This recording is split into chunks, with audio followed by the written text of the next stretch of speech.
Good morning, ladies and gentlemen. In case you were wondering, that was Dr. David Oliver, college organist at Morehouse College.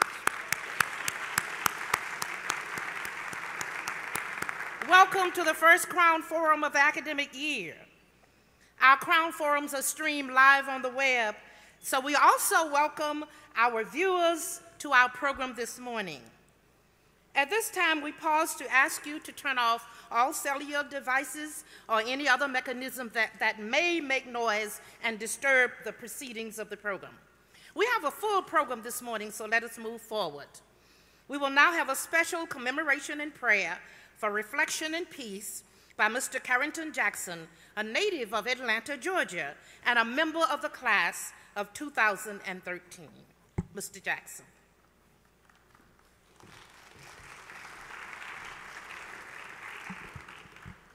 Let us pray. Loving God, we come eager to be filled with knowledge and understanding of the world in which we live. In this a new day, we are at the anniversary of a number of catastrophic events. We pause to remember the families of those who perished in the terroristic attacks of 9/11. We pause to remember those who lost their lives in the devastation of Hurricane Katrina. And we pause to remember the recent attacks on the United States Embassy in Libya. As we transition into a new academic year, we stand expecting a renewed anointing, one of purpose and guidance. You know our hearts, Lord. Some of us enter this chapel, our minds heavy with the great issues that make up our daily journey. Give us peace. In the midst of all the responsibilities and tasks we have before us, help us be able to recognize the sound of genuine in ourselves. We stand at an internal crossroad, conflicted with the man we want to be and the man we were born to be. Where do we go from here? Which man would you have us be? Guide us, but let us not worry or stress, but trust and march forward into this mysterious, marvelous, majestic new year, ready. In your many names we pray, amen.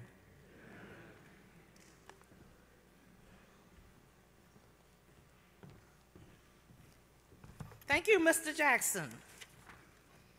We have in our midst for the first time in a Crown Forum our newest members of the Morehouse family. First, our transfer students. Will you please stand and be recognized? Transfer students. Welcome to Morehouse College. And now the members of the class of 2016 at their first Crown Forum. Please stand and be officially welcomed by the members of the Morehouse family.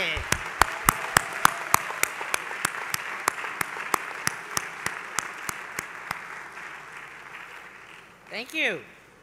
In a very significant sense, this is Gerald L. Durley Day at Morehouse College, and a number of you are here to join us in this celebration.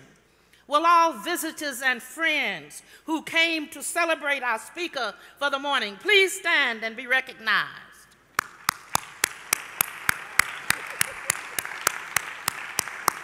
Thank you and welcome to Morehouse College. We also have the lovely Mrs. Muriel Durley, wife of the speaker, and other family members, including his grandchildren here. Please stand and be recognized. And welcome to Morehouse College. Thank you very much. Our theme for this academic year is Men of Morehouse Discovering Truth as a Liberating Force and Freedom as a Moral Responsibility. Discovering Truth as a Liberating Force and Freedom as a Moral Responsibility. You will hear more about what this theme means and what it requires of you, both today and throughout the academic year. For during the next 9 months, you will be reminded many, many times over of the need for commitment to excellence and the vital role that you, men of Morehouse, must play in matters of leadership and service in our immediate community and also throughout the world. We know that you will rise to the occasion. I now ask you to open your programs and turn to the insert concerning Crown Forum. You will want to be reminded of the meaning of the title for Thursday morning assembly, Crown Forum. For indeed, in the words of distinguished alumnus Dr. Howard Thurman, member of the class of 1923, Morehouse holds a crown above the heads of her sons, then challenges them to grow tall enough to wear it. In this very room, beginning today and throughout your matriculation here, you will hear some of the best that has been thought and said in the world, beginning today. Your consciousness will be raised and your horizons will be expanded as you listen and learn great truths that will shape your destiny and will indeed set you free. Therefore, we want you to read the objectives. I won't take the time to go over them, and look at what we try to achieve each semester. Now, gentlemen, please listen carefully to several important points vital to your graduating from this institution. Crown Forum is a class required of all students. On your course schedules, Crown Forum is referenced as freshman assembly, sophomore assembly, etc. Each student must take six semesters of Crown Forum. Crown Forum is also a course required for graduation. Attendance will be taken at each Crown Forum. If you are a transfer student, you must take Crown Forum either for 6 semesters or until you graduate, whatever comes first. Please be reminded that although Crown Forum was placed on your schedule when you entered as a freshman, it is up to you now to register for Crown Forum at the beginning of each of the other 5 semesters you choose to take Crown Forum. Now, you might ask, well, why don't you all put it on our schedules as you did when we were freshmen? Well, if we were to automatically and arbitrarily put Crown Forum on your schedules under these conditions, if you decide to study abroad, if you decide to work during any given semester, and we were to put it on your schedules and you don't attend, you would receive an F, and that would not be fair. So please register for Crown Forum. If you have not registered for Crown Forum this semester and are seeking credit, please go to the web and add the course to your schedule, or go to the Office of Records and Registration immediately to have the course placed on your registration record. Be sure to bring your ID card to each Crown Forum, and be sure that your card is scanned properly in order for you to receive attendance credit. I will say a bit more about scanning at the end of the program. We are pleased to have providing the music for the morning, the Morehouse College Quartet. Sherman Modeste, class of 13, tenor, first tenor. Tisdom Swift, class of 2013, tenor, second tenor. Marcus Green, class of 2013, baritone. And Tyler Hill, class of 2015, bass. The music of life, performed by the one and only Morehouse College Quartet, after which the program will proceed as printed. Thank you.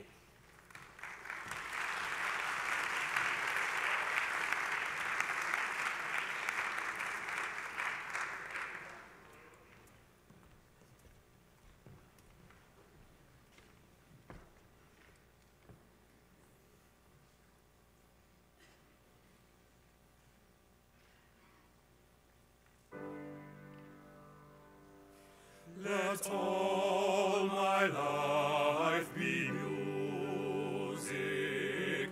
Let the heart of me be as a heart where joy and pain are blended harmony,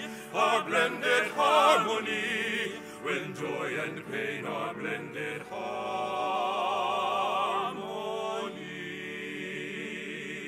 Strike, strike the harp that is my soul, though pain or joy it brings.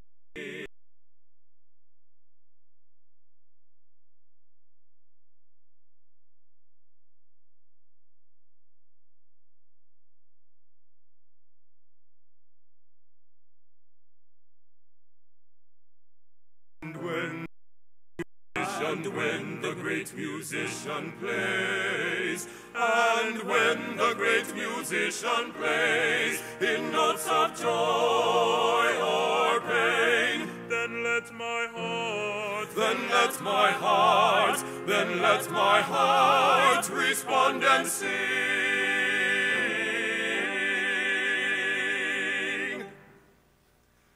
Oh, in a minor strain, a minor strain.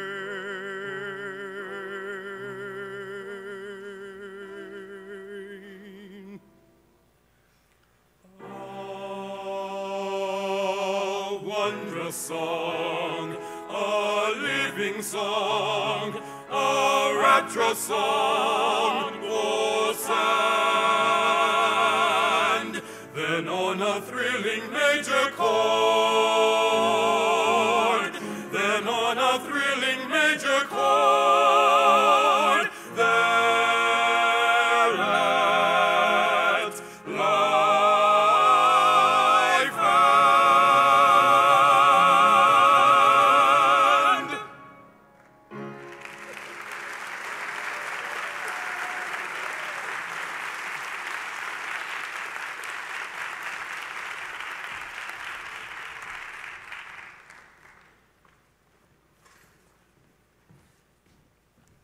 let's give the Morehouse College Quartet another round of applause under the direction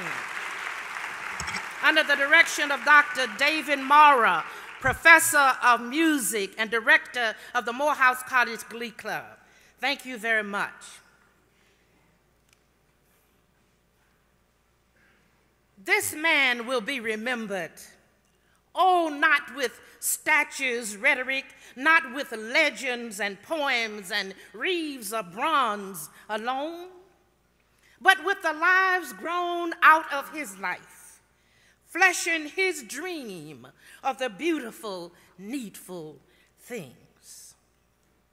When Harlem Renaissance poet Robert Hayden penned this riveting declaration of excellence concerning Frederick Douglass, he may well have said the same thing concerning our speaker for the morning.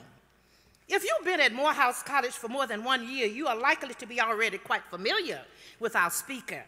But if you are a new student, as many of you are, you may wonder, well, what distinguishes this speaker and leader from any other man among men? For certainly, like many other great men, he is well prepared. Bachelor of Science degree in Psychology, Tennessee State University, Master of Science degree in Community Health, Northern Illinois University, Master of Divinity, Howard University, and doctorate degree in Urban Education and Educational Psychology, University of Massachusetts. He, like many other great men, has a commendable record of service. Director of the Counseling Center and later Dean of Student Affairs, at that time Clark College, now Clark Atlanta University. Adjunct professor and later director of the Health Prevention Resource Center, Morehouse School of Medicine, vice president, Institute for Services to Education, Inc., executive director, Head Start Program, Fulton and Douglas counties, assistant pastor, Ebenezer Baptist Church, assistant pastor, Mount Olive Baptist Church, and yes, senior pastor at the renowned Providence Missionary Baptist Church of Atlanta. So, why is this man to be remembered? You may continue to ask. To find the answer, I bid you ask the environmentalists, and they will tell you of our speaker appearing in the film The Great Woman, and they will tell you of his testifying before the Environmental Protection Agency, lobbying for positive actions for immediate constructive change. Ask the people of Nigeria, West Africa, and they will tell you of our speaker's groundbreaking work as one of the first Peace Corps volunteers to enter that country. Ask the members of the boards on which he holds membership, the Atlanta March of Dimes, the Atlanta Tuberculosis Task Force, the Fulton County Red Cross, the Mayor's Youth and Violence Task Force, and those who participated in the 2010 Prostate Cancer Walk, which he co-chaired, to name a few. Ask them, and they will tell you, here was a man who cared about others. Ask the children of Atlanta and children in other cities throughout the United States, and they will tell you about our speaker's work with children health care and why he received the Joining Healthy Hands for Children Award. Ask the jailers who witnessed our speaker being thrown in jail time and time again for marching against bigotry and racism and advocating for civil and human rights, not just locally, but globally. Ask the parolees for whom he has continued to advocate, and they will tell you, here was a man who threw us a lifeline when nobody else seemed to care. Ask the hungry, ask the homeless, ask the downtrodden who came to his church time and time again and received both physical and spiritual sustenance that enabled them to live life more abundantly. Ask them and they will tell you, here was a man who lived the sermons he preached. Ask the leaders of historically black colleges and universities, and they will tell you, here was a man who founded the Institute for Services to Education, Inc., to produce positive, constructive programs for African Americans and other minorities. Ask the Muslims, ask the Christians, and ask the Jews who traveled with our speaker to Turkey, Jordan, and other destinations to better understand the differences and similarities among people, cultures, and beliefs. And they will tell you, here is a man who has been fearless in his advocacy for assisting groups and individuals to communicate across faith disciplines. And if all of this is not enough, then ask young fathers and young husbands who look to him for leadership and guidance, having himself been married to his lovely wife Muriel for 40 plus years and modeled the fatherhood and grandfatherhood at its best, as signaled by his receiving the Spirit of Fatherhood Award. Ask them, and they will tell you, yes, this man will be remembered. This man, this teacher, this preacher, this leader, this counselor, this prayer warrior, this paragon of excellence and achievement who envisions a world where no one is lonely, a world where no one is hunted, where no one is alien. This man, superb in love and logic. This man, the Reverend Dr. Gerald L. Durley. Ladies and gentlemen, Dr. Gerald L. Durley.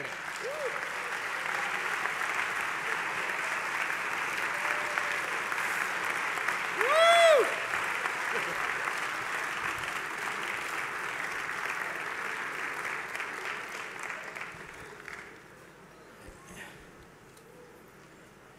And I'm under 450 years old.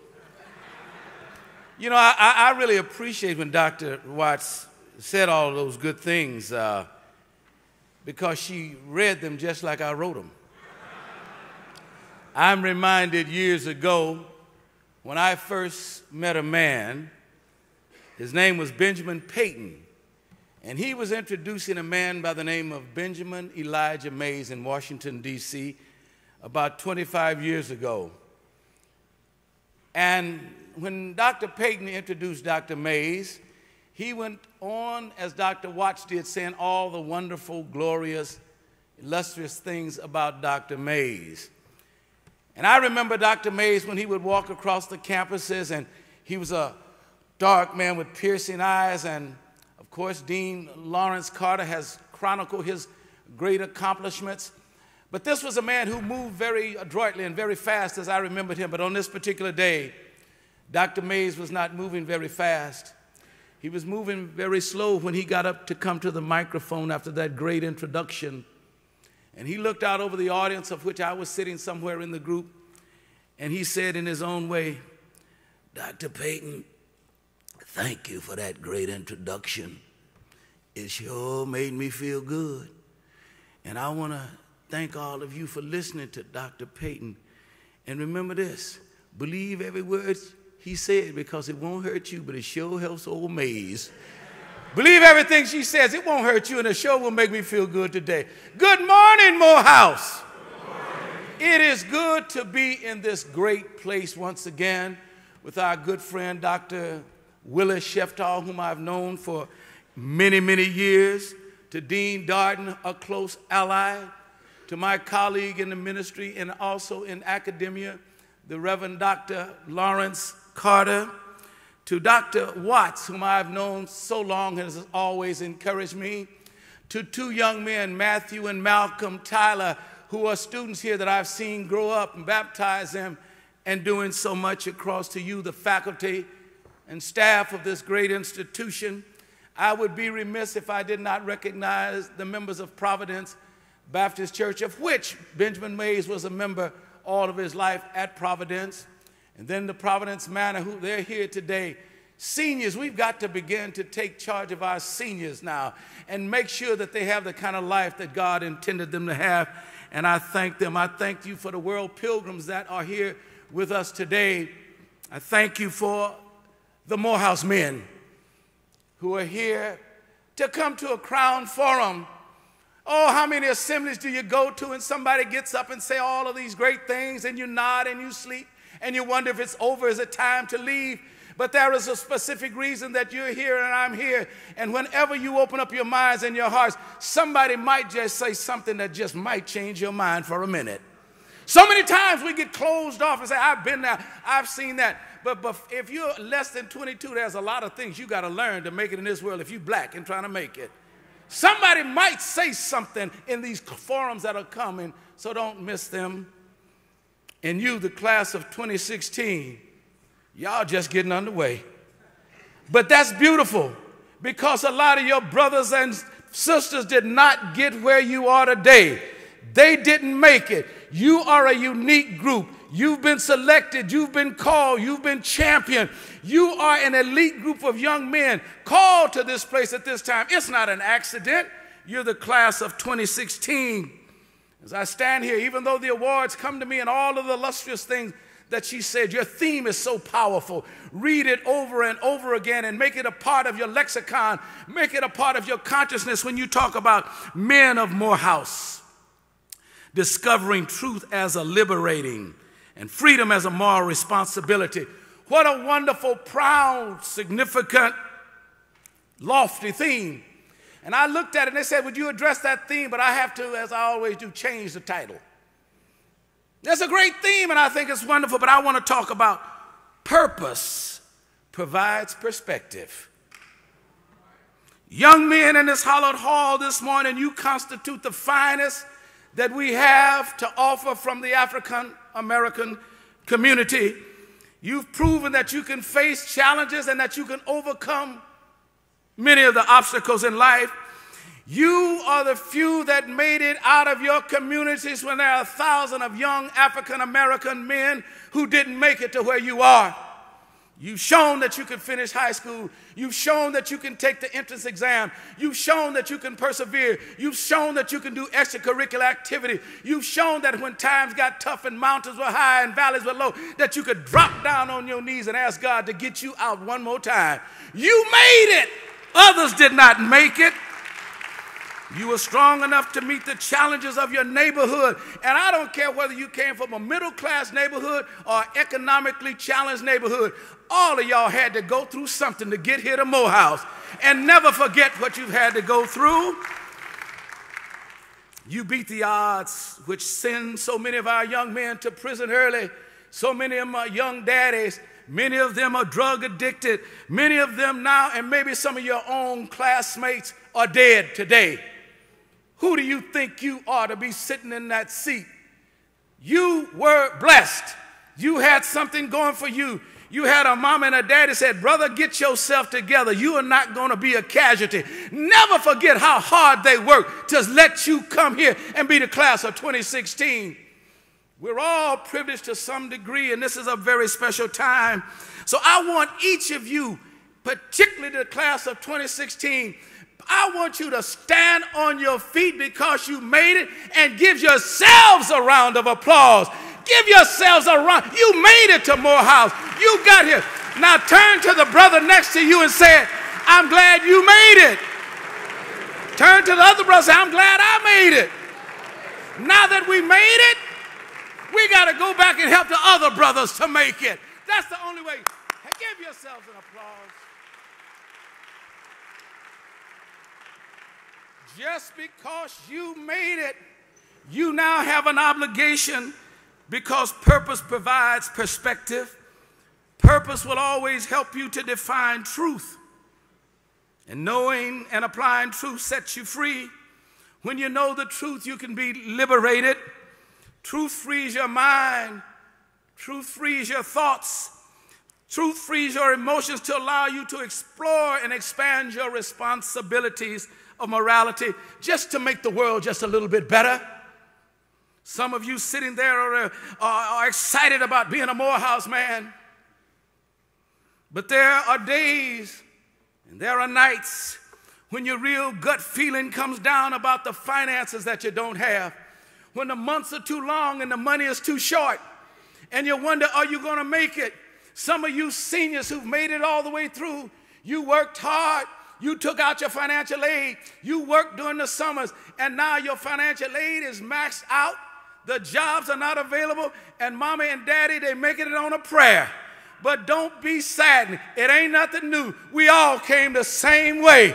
And if we can make it, you can make it. Don't ever let money be a stumbling block, because you are bigger than that, and your perspective will determine what your purpose is in life. And you can't do like Mitt Romney.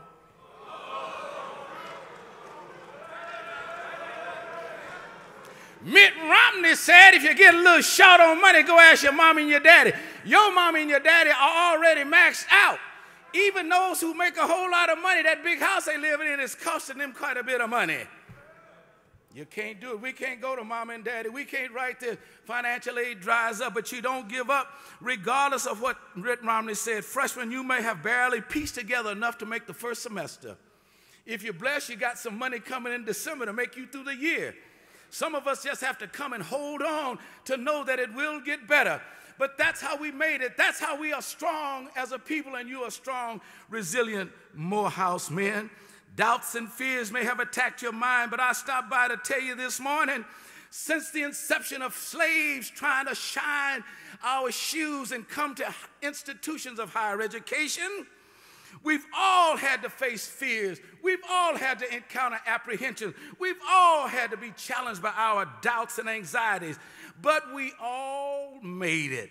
And you will too. How do you know we'll make it? Because we built pyramids. We developed the alphabet, the hieroglyphics. We studied the stars when nobody understood it. We created empires, and we trusted in God when everything else failed. And if we can make it, you're looking at a survivor. I don't need any more survivors around me. I need successes. We survived. You must be a success because you stand on the shoulders of other great men who made it through this institution. That's who you are. That's what you're about. And your purpose will determine your perspective. I love your motto here at Morehouse, et facto est lux, which means, and then there was light. That light is knowledge, and that knowledge is acquired when you have a purpose. If you have no purpose, what is it worth living?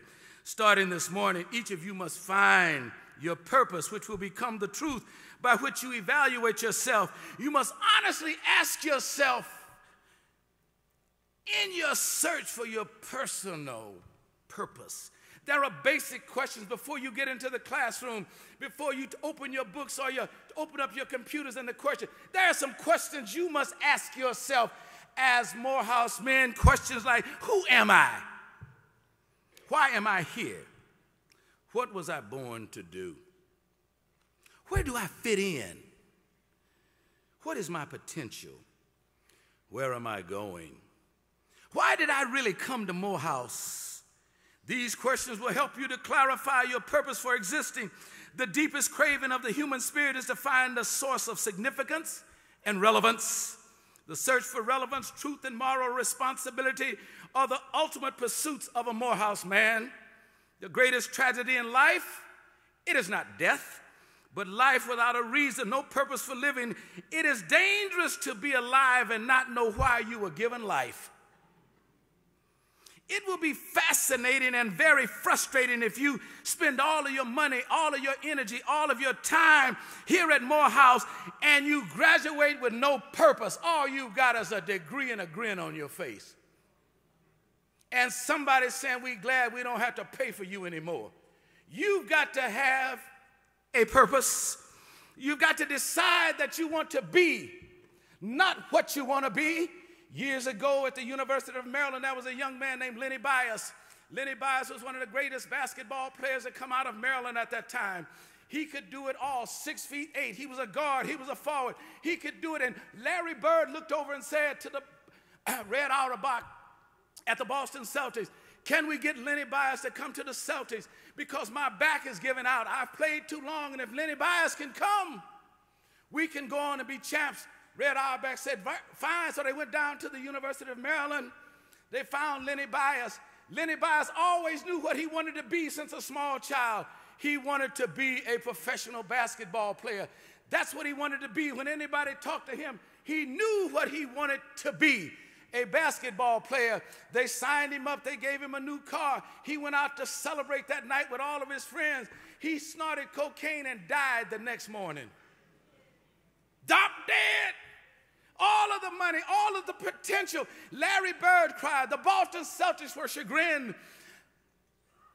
Lenny Bias knew. He knew what he wanted to be, but he never decided to be. There is a difference in knowing what you want to be and to be. When you decide that you want to be, then you grab a purpose, then you grab some tenacity, then you grab some perseverance. Hold on to some determination. Know that you're a child of God and God don't make no mistakes. When you can hold on to that, then you decide that you will be before you want what you want to be. He never decided to be Gabby Douglas. No, Gabby Douglas. No, Gabby Douglas. She a little too short for me. A little too young for me. But I admired her great tenacity. I admired when that little girl jumped up there standing among all them white folks. And she stood there with that big grin on her face. Tears when I jumped up. I wanted to get back into the movement again. And she stood there and she had a purpose. And her purpose gave her perseverance and a perspective. She did what a lot of colored folks don't do today. She knew how to sacrifice and how to take risk. And she sacrificed. She went up to Iowa and stayed with the folks. Then she went on and she worked hard. You can't have a purpose nor a perspective unless you got to work hard. But colored folks, Negro, black, whatever we are this month, I listened to them on the radio up there talking about that sister's hair. She should have done this and she should have done that. I'm glad she had a perspective, and because she did, she whipped them in Russia, she whipped them in China, she whipped them in Spain, and stepped on them in London, and she sacrificed, and she's the world's greatest. You've got to have a purpose in your life. She had a purpose which shaped her perspective. She had a vision. If your vision for life is measured by your mere status, your upkeep will be your downfall. Vision is buried in purpose. Without a purpose for your life, you are like a rider on a rocking horse. A lot of action, a lot of motion, but you're going nowhere. Purpose is the master of motivation and the mother of contentment. Be enthusiastic. It will become your womb of perseverance. Purpose gives birth to hope and instills the passion to act. Morehouse men. The value of life decreases, and the quality of existence diminishes with your generation when your generation loses its sense of destiny and purpose.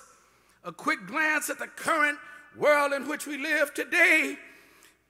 When you look at America right now, look at us. We preserve nature, but we kill babies. We build solid houses, but we cannot construct lasting homes. We are smarter but not wiser. We are bigger but not stronger. Know more but understand less. Live longer but enjoy life less fully. Write books but we don't have time to read them. We go faster and we go nowhere. Conquer space but we can't conquer our own habits. Protect whales but abuse children. Flirt with fantasies to avoid reality. Claim to love each other but we diss each other every day. Want to love ourselves, but we destroy ourselves. Say we love God, but we hate each other. You Morehouse men, you want to be great, but you'll never be great until you have a purpose, and that truth and purpose will liberate you to seek your freedom and your moral responsibility. King Solomon said this: where there is no purpose, there is no self-control, no moral conviction, and no ethical boundaries. Without purpose, life has no heart. Fulfilling your purpose must be your primary goal. All things begin and end with purpose. Purpose precedes production. Until purpose is discovered, existence has no meaning. Nothing is truly yours until you understand it, not even yourself.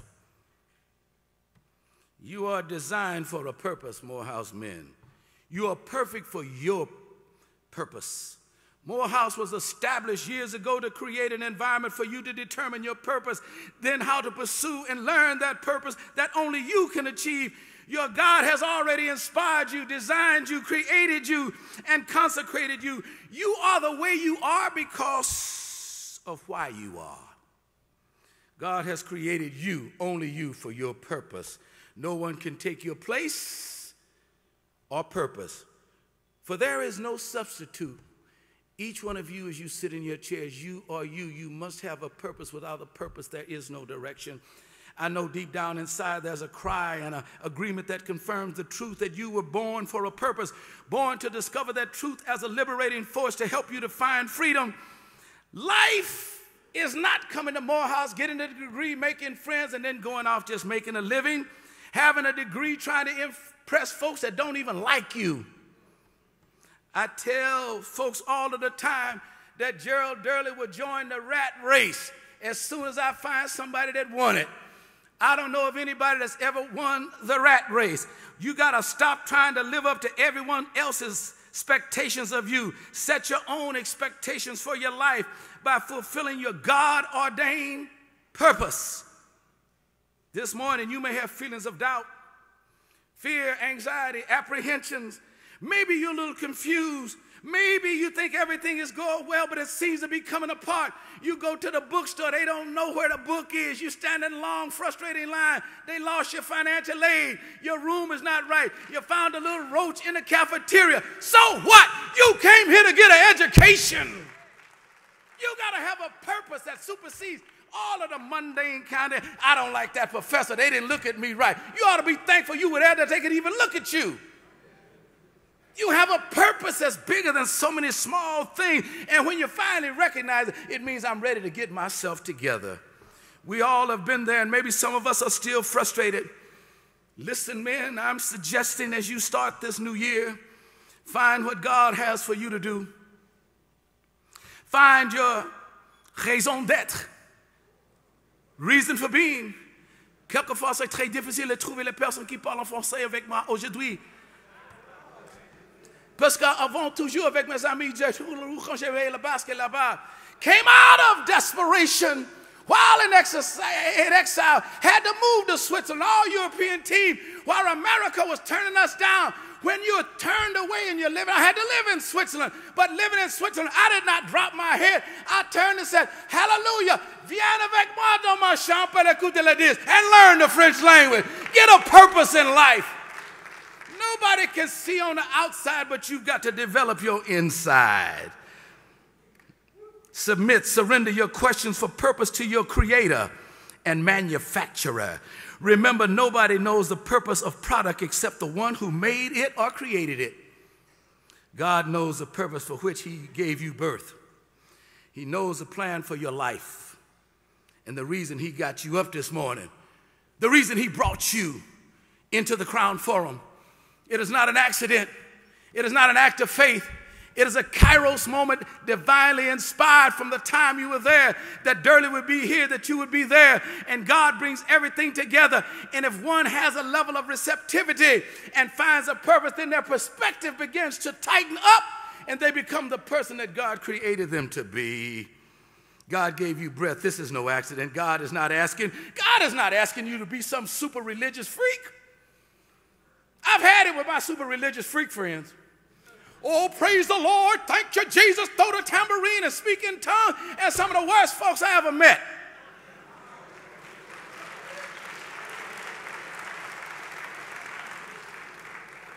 But you got to have a genuinity, you got to have a transparency, you got to have an honesty, you got to have integrity, that you understand that God is not saying jump out, put a collar on backwards and walk around with 3 Bibles and a cross. He's saying find out who I am so I can help you find your purpose.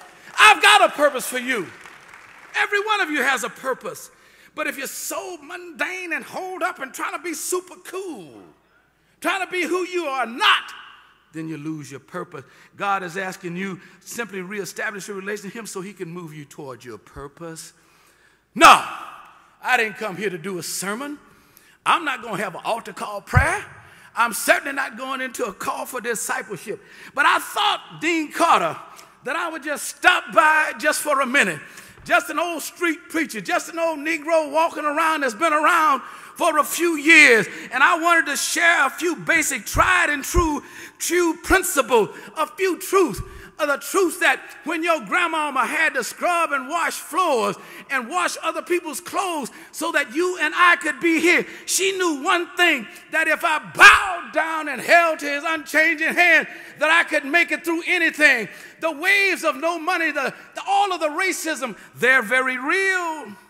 A few thoughts about your mama and your daddy. Maybe some of you were raised by a single mother. Do you know they're sitting there now wondering, is he going down to the West End? Is he spending his life over at Spelman? You have an obligation, a moral obligation to understand the truth, that you're the best, you're the brightest, you're the insightful, you're the wise, that we need. My day is gone and finished. All I can do is pass on the baton. But don't ask me who giving me the baton, where the baton is. Grab the baton, set your focus right, get your purpose, and run your race. That's what it's going to take if we're to move on. A big-eared, light-skinned brother from Chicago said, I believe, and because he believed, the world is attacking him. But he's standing true when he comes home and sees beautiful Michelle and 2 beautiful daughters and a mother-in-law and a God that still loves him.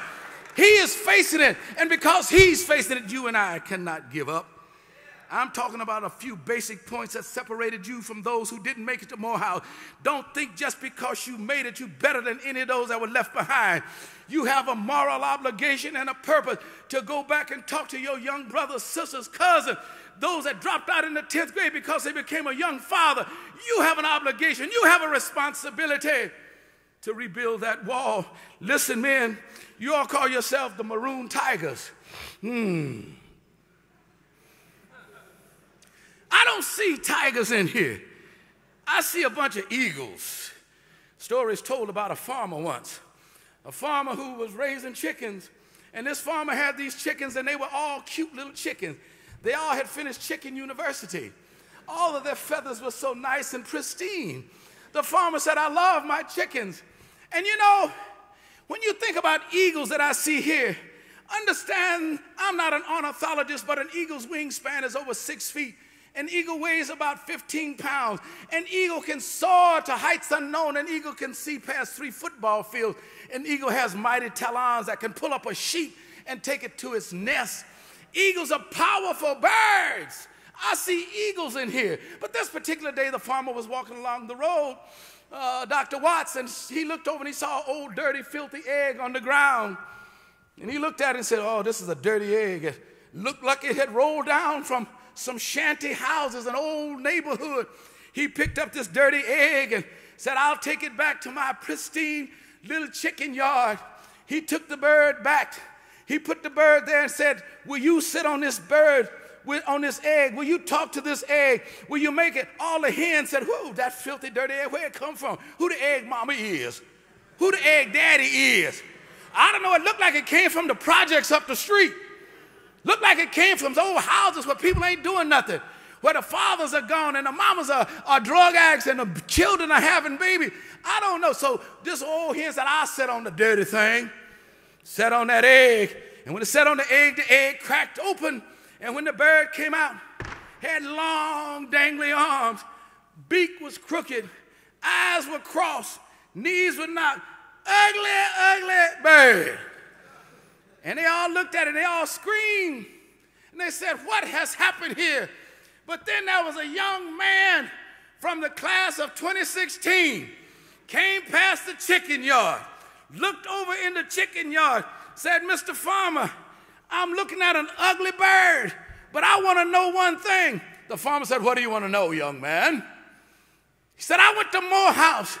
I know what it's like to be talked about. I know what it's like to feel dirty. I know what it's like when people don't know how you're going to make ends meet. He said, what are you trying to say? He said, I want to ask you a question.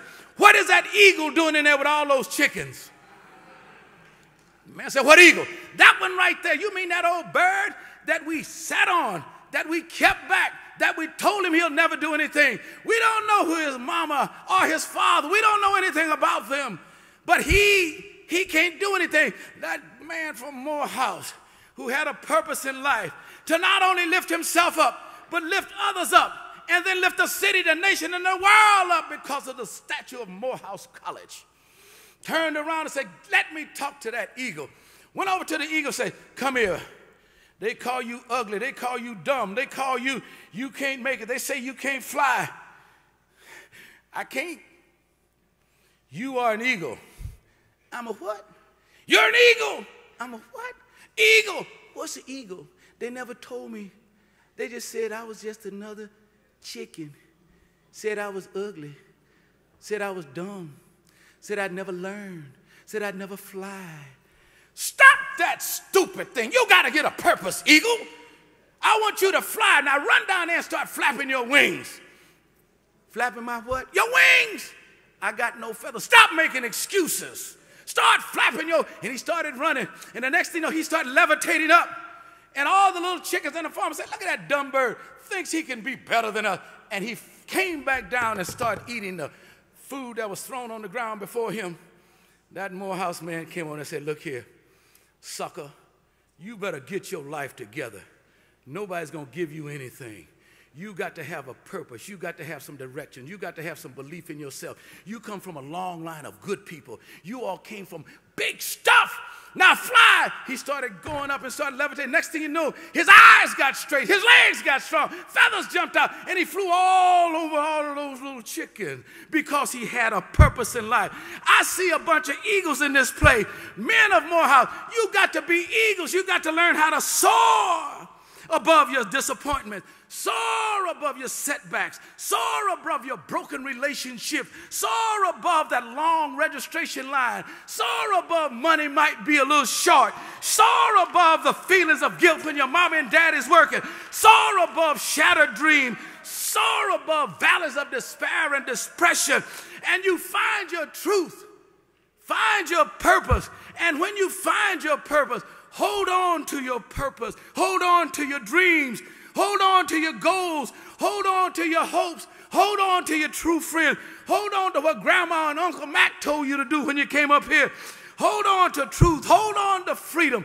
Morehouse men, when you find your truth, when you find your freedom, when you find your purpose, then hold on to God's unchanging hand. And when you hold to God's unchanging hand, you'll do like we did at the convention. When we got excited, we said, fired up and ready to go. Fired up and ready to go because we are moving forward. That's what you are. Be fired up. And when it's all over and you go back, all you got to do, thank you, bye. Thank you. Soar like eagle. Stand strong and now have a purpose in life.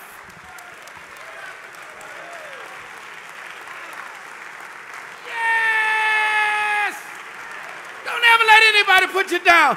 Class of 216, I see greatness in you. Listen, learn, persevere, and go and grow.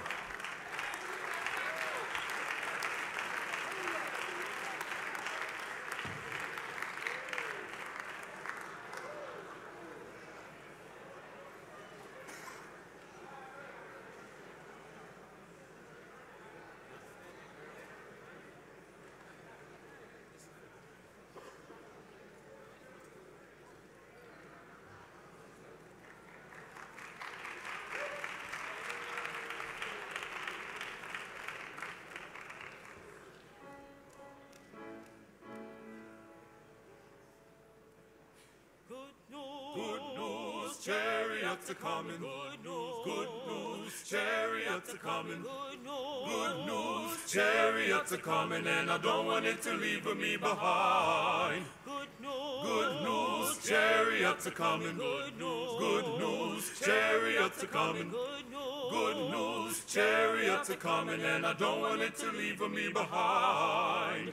There are silver slippers in the heavens, I know. There are silver slippers in the heaven, I know. And I know, and I know, and I know, I know, and I don't want it to leave me behind. Good news, chariots are coming. Good news, chariots are coming. Good news, chariots are coming, and I don't want it to leave me behind. There's a long white robe in the heaven, I know. There's a long white robe in the heaven, I know. And I know, and I know, and I know, I know, and I don't want it to leave me behind. Good news, chariots are coming. Good news, chariots are coming. Good news, chariots are coming, and I don't want it to leave me behind. There's a starry crown in the heaven, I know. There's a starry crown in the heaven, I know. And I know, and I know, and I know, I know, and I don't want it to leave me behind. Good news, chariots are coming. Good news, chariots are coming. Good news, chariots are coming, and I don't want it to leave me behind. Good news, chariots are coming. So glad, chariots are coming. Good news, chariots are coming, and I don't want it to leave me behind. And I don't want it to leave me behind.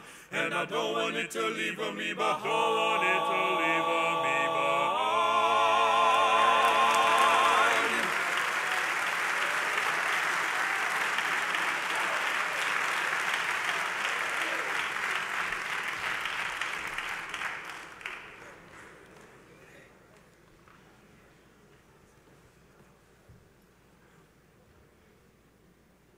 We've had good news in voice and singing this morning, and we have had absolutely good news in words and deeds. Having known the honoree since 1964, it's my special pleasure to present the Presidential Award of Distinction to Dr. Gerald L. Durley, a veteran activist, educator, and minister. This honor is bestowed upon distinguished community leaders who have served with distinction and are exemplary role models for leaders of tomorrow. Dr. Durley, would you come forward, please?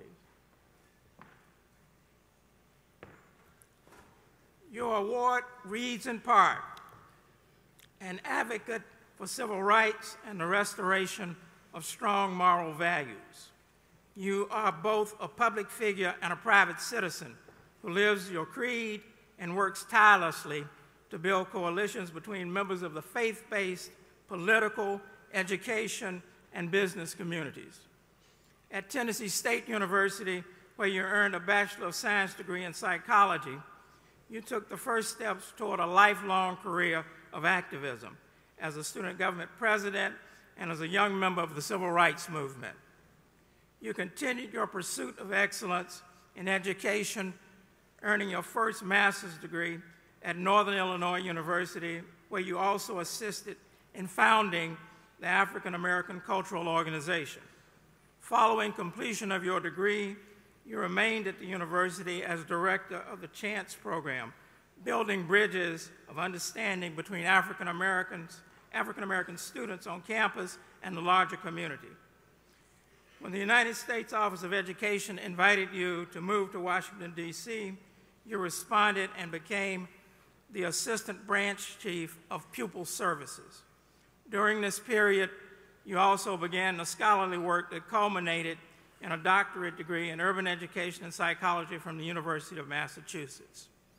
A dedicated educator, psychologist, and motivational speaker, you answered the call to the ministry and enrolled at the Howard University School of Divinity, where you received a Master of Divinity degree. Since then, you have uplifted congregations in Virginia and Georgia, restoring families and building bridges of inclusion and tolerance throughout each community in which you have lived, and many others throughout the globe, including Israel, Turkey, and Jordan. Dr. Durley, you are a standard bearer of civility, and we thank you for your work. Your efforts have made a significant difference. Your life surely has been one of divine-guided perspective and enlightened perspective. So on behalf of President Franklin and the Morehouse College family, let me congratulate you on this recognition. Dr. Durley. Thanks. Good.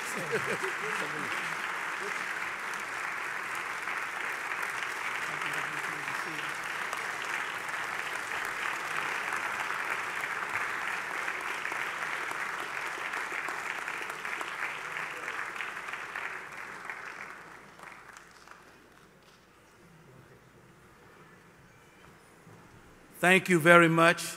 All this simply demonstrates is that when you have a purpose in life and a belief, three things I've challenged myself with at this stage. My next birthday, I'll be 71 years old.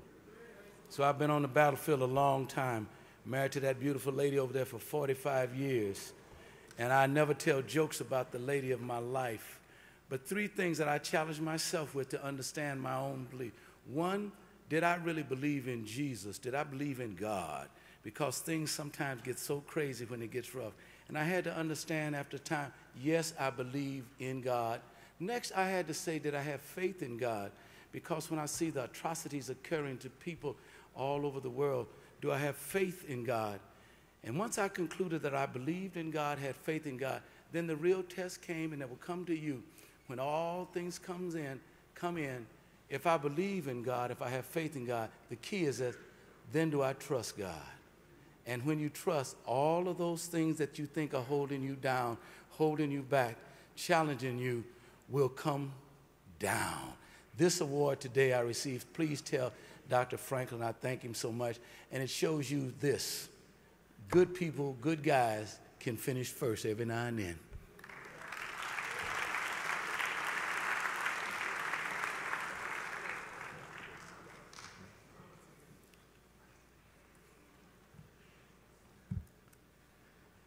The International Hall of Honor, which has walls in 6 Morehouse buildings, is the nation's largest collection of oil portraits of the world's most revered prophetic social engineers, nonviolence practitioners, peace advocates, civil and human rights leaders, and drum majors for justice.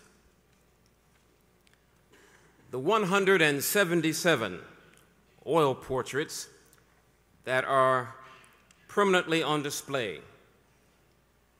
include honorees such as President Nelson Mandela, Vivian Malone Jones, the Reverend Joseph E. Lowry, Mohandas K. Gandhi, and Prince Hassan of Jordan. In 1982, during the administration of Dr. Hugh M. Gloster, the college's 7th president, the Reverend James A. Wilborn, class of 70, the late senior pastor of the Union Baptist Church of Atlanta, made a gift of $100,000 to the Morehouse College Chapel. $60,000 were earmarked to commission oil portraits to honor college presidents recognized as moral educators and distinguished Christian preachers in the Martin Luther King Jr. prophetic tradition. The first portrait depicting Dr. King was completed the same year by the late Hoan Chung, who painted all of our portraits with the exception of 3. 5 years later, the premise of the International Hall of Honor expanded, including persons who, like Dr. King, distinguished themselves by helping the poor, the oppressed, and marginalized globally. Dr. Sheftall and Dr. Watts, would you please escort Dr. Durley to the canvas?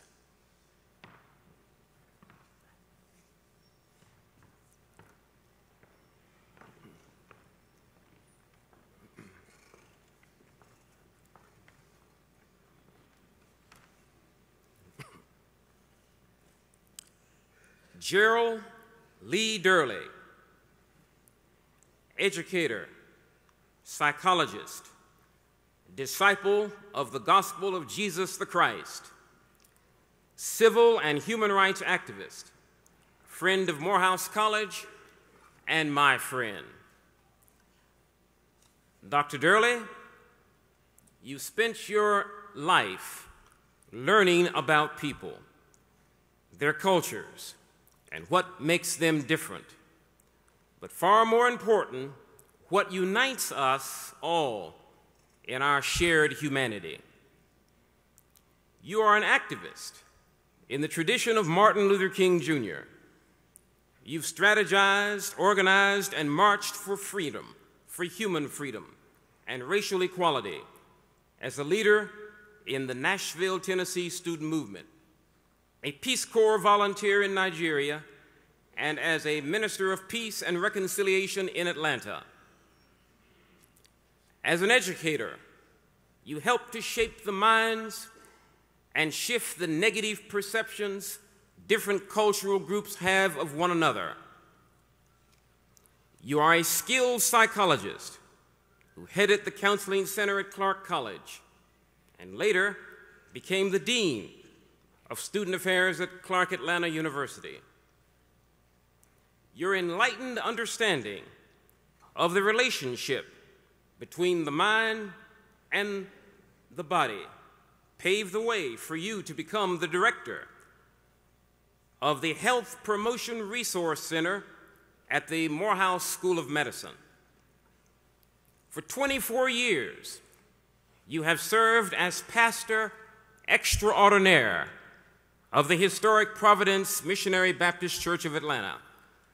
And during those years, you have continued to build coalitions and partnerships among Christians, Sikhs, Buddhists, Jews, Muslims, Hindus, Democrats, Republicans, independents, straights, gays, town and gown, and all nationalities and races. Therefore say we, for your Christian Catholicity, being a moral cosmopolitan and a prophetic evolutionary for a dignitarian society, we make bold to say that you are fit to preside over the celestial council of archangels during the universal reign of God. Mr. Vice President, you may unveil the canvas and let the trumpet sound.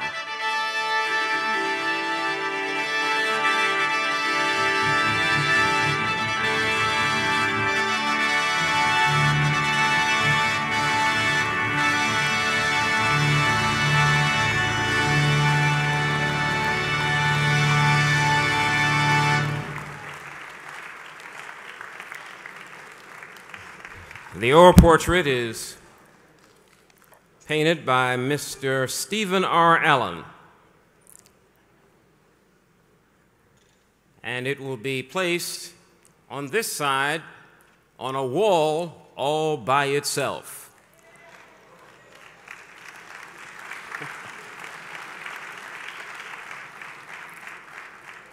And for those of you who've been wondering, the Whalum Majestic Trumpets will return to the organ by October 13th for the ordination of the first African-American bishop of the Episcopal Churches of North Georgia and Atlanta.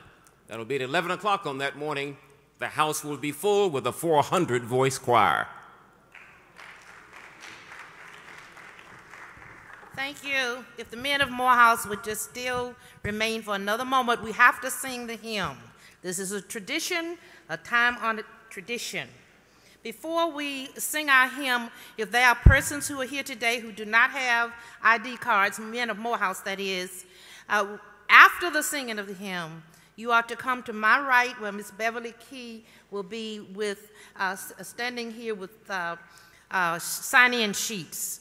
But remember, we want you to bring your ID cards every Crown Forum. But if for whatever reason you don't have it today, you are to sign in. Others will go through the scanners. But we must sing the hymn with the newest members of this class, the class of 2016, that is, for the first time. Do not turn on any scanners and do not leave the building because you are men of Morehouse. Please stand and sing, Dear Old Morehouse.